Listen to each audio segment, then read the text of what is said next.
नमस्कार दोस्तों, स्वागत है आपका आज की एक और मोटिवेशन कहानी में। हम जीवन से जुड़ी घटनाओं को कहानियों के माध्यम से हमारे चैनल पर लाते रहते हैं। तो दोस्तों, आज की कहानी को करते हैं शुरू। एक बहुत ही भोला भाला सा आलसी लड़का था। वह कोई काम नहीं करना चाहता था, बस खाना खाता, घूमता और सोते रहता था। एक दिन उसे किसी ने बताया कि एक आश्रम है जहां पर कुछ नहीं करना पड़ता है और हर दिन 2 समय का खाना और नाश्ता मिलता है। तुम वहां जाकर के रहो। उस आलसी लड़के ने सोचा कि ये तो बहुत ही बढ़िया है और वह उस आश्रम में जाकर रहने की सोचता। और फिर वह भोला भाला आलसी लड़का अपना सारा सांसारिक जीवन छोड़कर उस आश्रम में जाकर रहने लगा। आश्रम में गुरुजी रहते थे। वह कुछ समय सबको प्रवचन देते थे। वह आलसी लड़का सुनता था, बाकी समय आराम करता था और फिर भर पेट खाना खाकर सो जाता था। ऐसे ही उस लड़के के दिन गुजरते गए। एक दिन उस आश्रम में कुछ भी नहीं बना। नाश्ते के समय नाश्ता नहीं मिला। उसने सोचा, नाश्ता नहीं मिला, भोजन तो मिलेगा।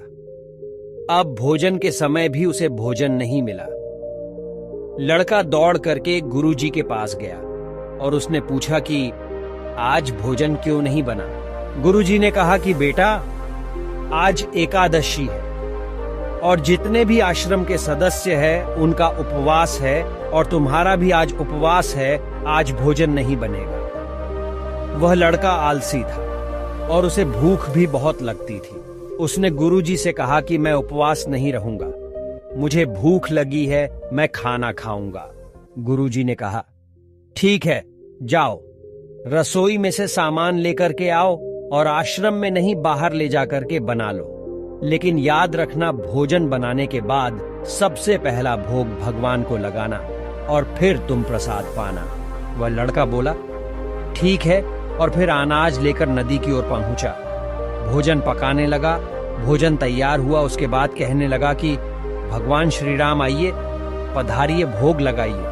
अब जब उसे लगा कि भगवान तो आ नहीं रहे हैं, तो फिर कहने लगा कि मुझे मालूम है आपको तो अच्छा खाने की आदत है, मैं बना नहीं पाया और मुझे अच्छा भोजन बनाना भी नहीं आता, लेकिन जो भी रूखा सूखा बना है आकर खा लीजिए। भगवान श्री राम उसकी सरलता पर बहुत ही प्रसन्न हुए और उस लड़के को दर्शन दे दिए। उसने देखा कि भगवान श्री राम आए हुए हैं और उनके साथ में माता सीता भी आई हुई है।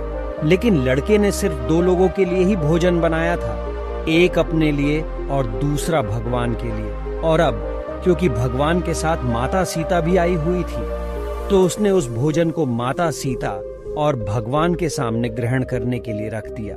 भगवान श्री राम और माता सीता ने भोजन किया और उसके बाद जब वह जाने लगे तो यह भोला सा आलसी सा लड़का बोला कि प्रभु, आप आए, दर्शन दिए, बहुत अच्छा लगा। मुझे खाने को कुछ नहीं मिला, लेकिन कोई बात नहीं। लेकिन आपसे एक विनती है कि अगली बार जब आप आएंगे तो कितने लोग आएंगे, ये बता दीजिए, ताकि मैं उतने लोगों के लिए भोजन बनाकर रख लूं। भगवान श्री राम मन ही मन मुस्कुराए और फिर अंतर ध्यान हो गए। लड़का आश्रम आ गया।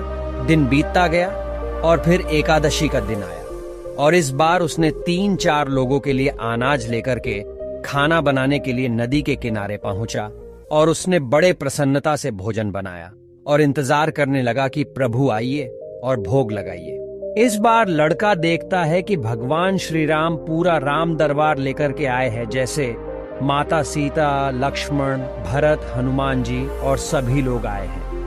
लड़के ने 3-4 लोगों का भोजन बनाया था और इस बार भी भोजन कम पड़ गया।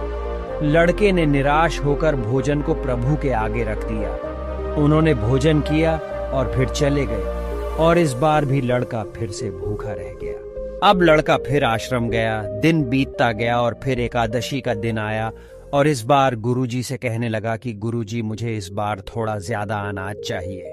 गुरुजी सोचने लगे कि यह इतना सारा अनाज का करता क्या है, कहीं इसे बेचता तो नहीं है। फिर उन्होंने कहा कि ठीक है, भूख से परेशान रहता है। लड़के ने कहा कि नहीं गुरुजी, मैं भूख से परेशान नहीं रहता हूँ, प्रभु के साथ बहुत लोग आते हैं, उनको भी तो भोजन कराना पड़ता है। गुरुजी को लगा कि लड़का पागल हो गया है लेकिन गुरुजी ने सोचा कि चलो एक बार चलकर देखते ही कि लड़का इस अनाज का करता क्या है।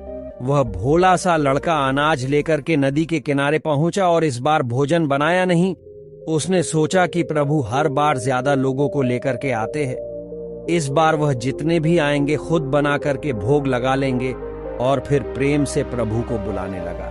गुरुजी ये सब छुपकर देख रहे थे कि ये भोजन तो बनाया नहीं और प्रभु को बुला रहा है। लेकिन लड़के ने देखा कि इस बार प्रभु के साथ बहुत से लोग आए हुए हैं, तो उसने प्रभु के सामने हाथ जोड़ करके कहा कि प्रभु माफ करना, आप बहुत सारे लोग आते हो, मुझे संख्या पता नहीं होती है और मेरी हिम्मत भी नहीं होती है कि इतने सारे लोगों के लिए भोजन बनाऊं।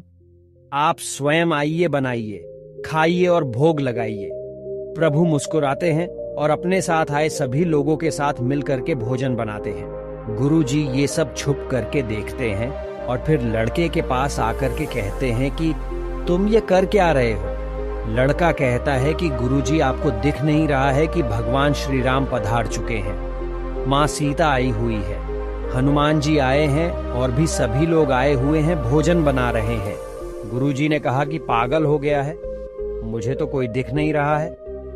लड़का गुस्सा हो गया और बोला, प्रभु आप ये क्या कर रहे हो, एक तो मुझे भूखा रखा है और गुरुजी को दर्शन नहीं दे रहे हो, जो मुझे पागल समझ रहे हैं, कृपा करके गुरुजी को दिख जाओ। भगवान बोले, नहीं मैं इन्हें नहीं दिख सकता। लड़का बोला, क्यों नहीं दिख सकते, मेरे गुरुजी तो बहुत महान है, बहुत बड़े ज्ञानी और झांता है। भगवान बोले, हाँ ज्ञानी और झांता होंगे, लेकिन तुम्हारी तरह सरल नहीं है। जो सरलता तुम में है वो तुम्हारे गुरुजी में नहीं है। लड़के ने ये बात गुरुजी से कह दी कि भगवान श्री राम कह रहे हैं कि आप में सरलता नहीं है, आप मेरी तरह सरल नहीं है, इसलिए आपको नहीं दिख सकते।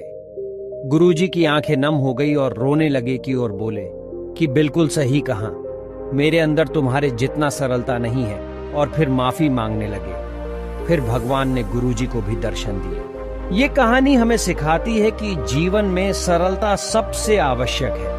जितने सरल बने रहेंगे उतना जीवन में आगे बढ़ते चले जाएंगे। जब आप सरल होते हैं तो आप खुद भी मुस्कुराते हैं और दूसरों को भी मुस्कुराने की वजह देते हैं। हमें आशा है कि आपको कहानी अच्छी लगी होगी और बहुत ही अच्छे तरीके से समझ में आई होगी। अगर आपको हमारी वीडियो पसंद आई हो तो वीडियो को एक लाइक और चैनल को सब्सक्राइब करें और दोस्तों के साथ वीडियो को शेयर कर दें और कमेंट करना ना भूलें। आपका एक कमेंट हमें मोटिवेट करता है और आपके लिए अच्छी वीडियो लाने के लिए प्रेरित करता है। Thanks for watching my all YouTube family. Thank you so much.